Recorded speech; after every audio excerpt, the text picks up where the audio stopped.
pertama kali ini yaitu strategi tata ruang. Langsung saja masuk ke poin yang pertama, yaitu pentingnya strategi pusat tata ruang. Tata ruang adalah salah satu dari keputusan utama yang menentukan efisiensi dan kelancaran suatu operasi. Tata ruang memiliki implikasi strategis karena ia menciptakan realitas kompetitif sehubungan dengan kapasitas, proses, fleksibilitas, dan biaya, dan begitu pula dengan kualitas kehidupan kerja, kontak organ dan citra.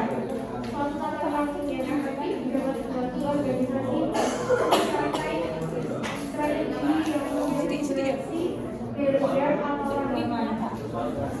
Saya harus berkirawan bagaimana mencapai hal-hal sebagai berikut. Yang pertama, tata ruang yang lebih tinggi, peralatan serta sumber daya manusia. Yang kedua, meningkatkan aliran informasi, bahan dan manusia. Ketiga, meningkatkan kualitas kerja atau keseimbangan kerja. Yang keempat, meningkatkan interaksi menggunakan klien. Dan yang terakhir, fleksibilitas. Apapun tata ruang sekarang ingat tetap berjalan.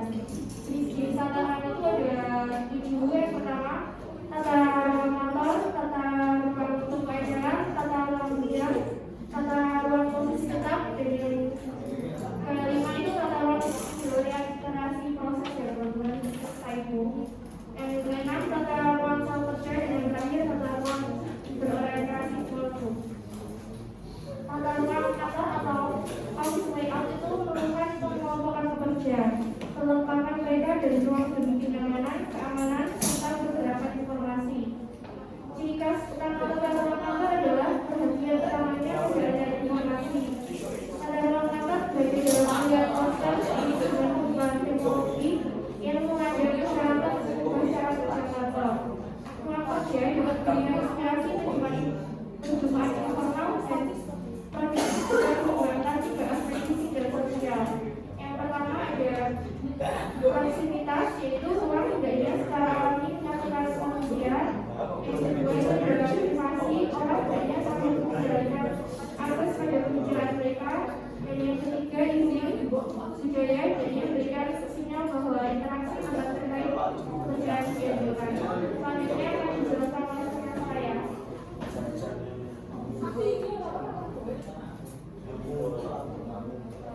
Yang kedua, tata ruang pembayaran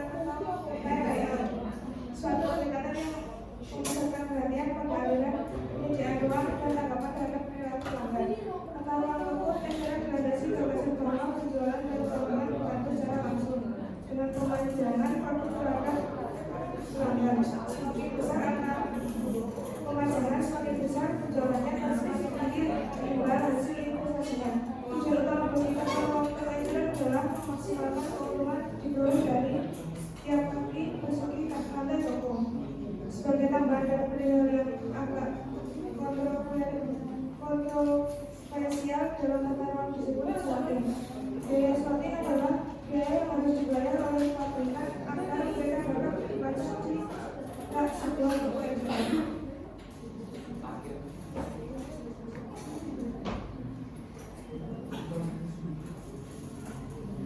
Tata ruang toko eceran atau tata layout.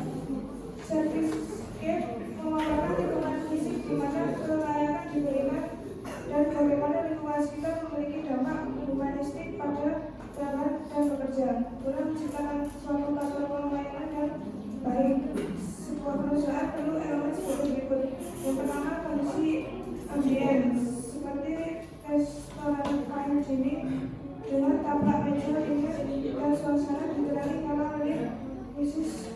Arts Andi. Bahwa ini memenuhi pusat perbelanjaan positif di Starbucks. Yang kedua, tata ruang spesial dan fungsionalitas seperti best buy dengan jendela yang besar. Yang ketiga, tanda-tanda simbol dan art deco seperti dinding rock kafe yang terdapat gambar gitar. Disinilah di pintu masuknya nampak seperti lampu dalam bersudah. Yang ketiga, tata ruang bagi kamar dan tempat penyimpanan. Tata ruang gudang atau warehouse adalah suatu desain yang berupaya meminimalkan biaya total dengan memusatkan perhatian pada layout antara ruang dan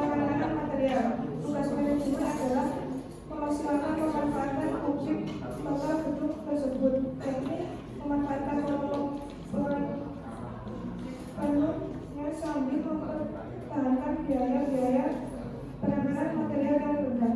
Suatu komponen penting tentang ruang gudang adalah hubungan antara area penerimaan dan pembongkaran dan area pengawalan atau logging. Yang pertama adalah jogging silang, yaitu menjadi penempatan material atau pasukan gudang melalui proses saat diterima. Yang kedua, penyekapan ajar penggunaan pergudangan di bagian dalam guna mengalokasikan setiap kali terdapat suatu tempat terbuka. Dan terakhir, customisasi menggunakan pergudangan guna menambahkan nilai produk produk melalui modifikasi komponen, perbaikan, pelaburan dan pengemasan. Selanjutnya akan dijelaskan.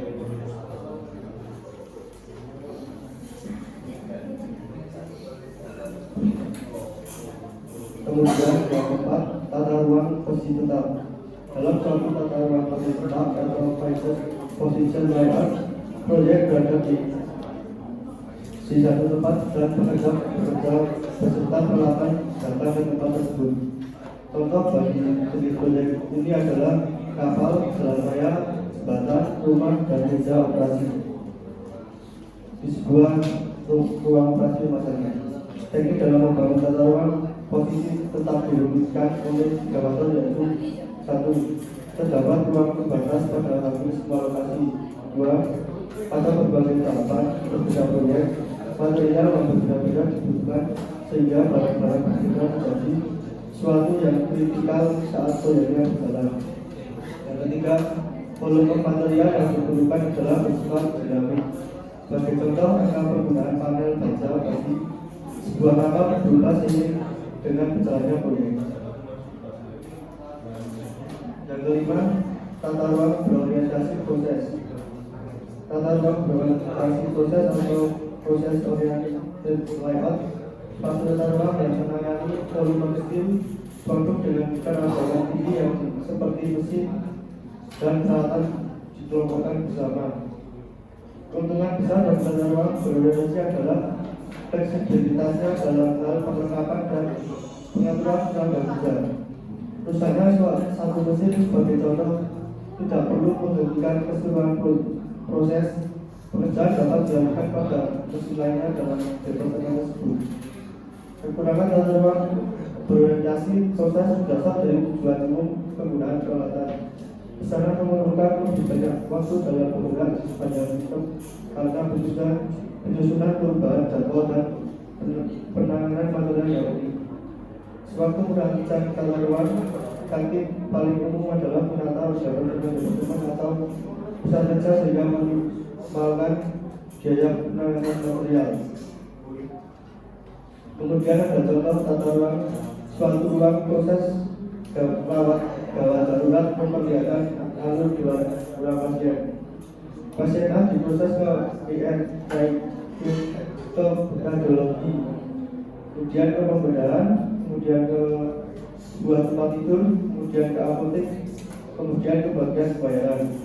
Pasien B digerak ke RDIO, kemudian ke bagian pembedahan, apotek, kemudian ke laboratorium, kemudian ke seluruh tempat tidur, kemudian ke bagian pembayaran. Kemudian akan dijelaskan oleh yang ketujuh adalah tata ruang atau sel kerja. Sel kerja adalah suatu penataan mesin dan personil yang memusatkan perhatian pada pembuatan suatu produk atau sekelompok produk tersebut terkait. Dan keuntungan sel kerja sebagai berikut. Yang pertama, mengurangi persediaan kerja proses. Yang kedua, lebih sedikit luas lantai.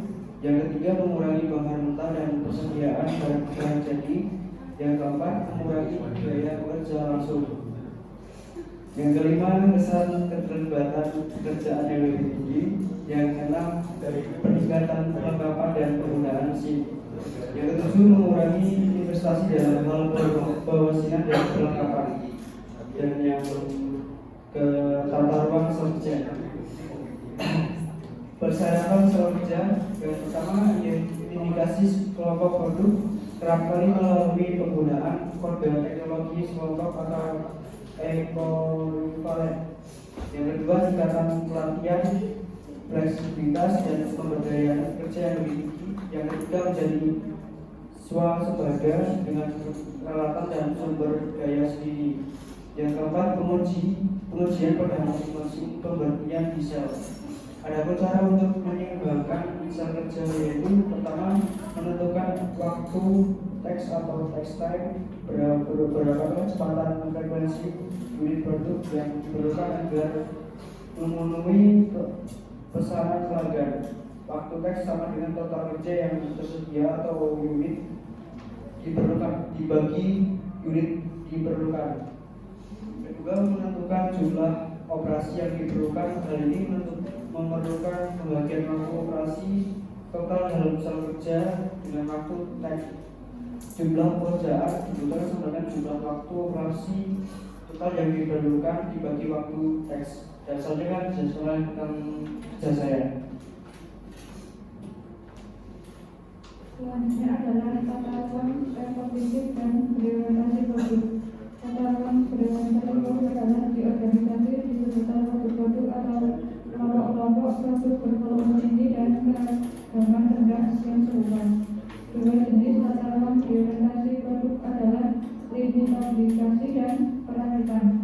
Lini fabrikasi membangun komponen seperti ban mobil atau bagian logam dan sebuah rumah hias atau serangkaian mobil.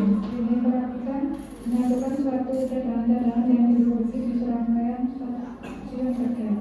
Selanjutnya adalah tata ruang verifikasi dan priorisasi produk. Kelebihan utama dari tata ruang priorisasi pada produk adalah suatu biaya variabel yang rendah per unit yang biasanya dikaitkan dengan volume produk yang tinggi standarisasi.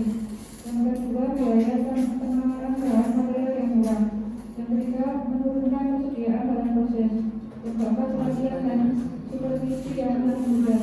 Yang terakhir adalah jumlah bahan material atau barang yang melewati suatu sistem atau proses berjalan dengan cepat.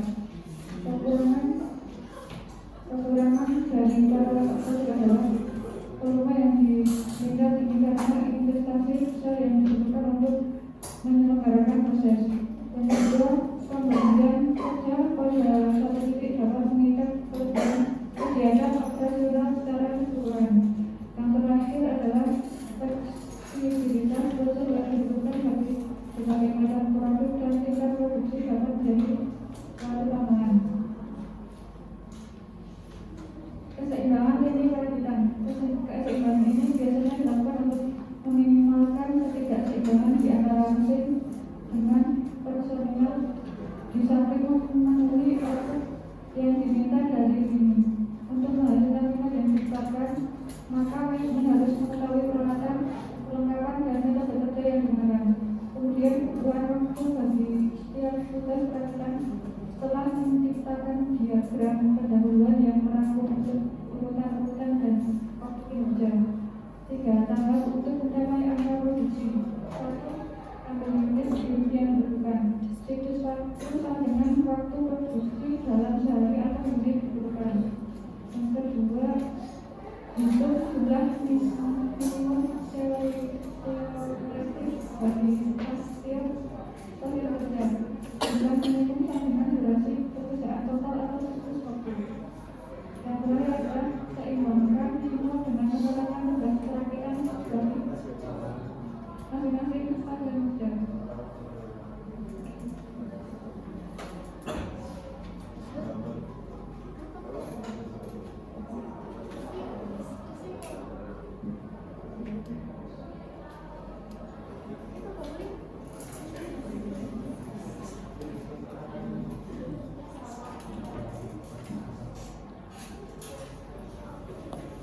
Sekian informasi dari kelompok kami, kurang lebihnya mohon maaf. Wassalamualaikum warahmatullahi wabarakatuh. Waalaikumsalam warahmatullahi wabarakatuh.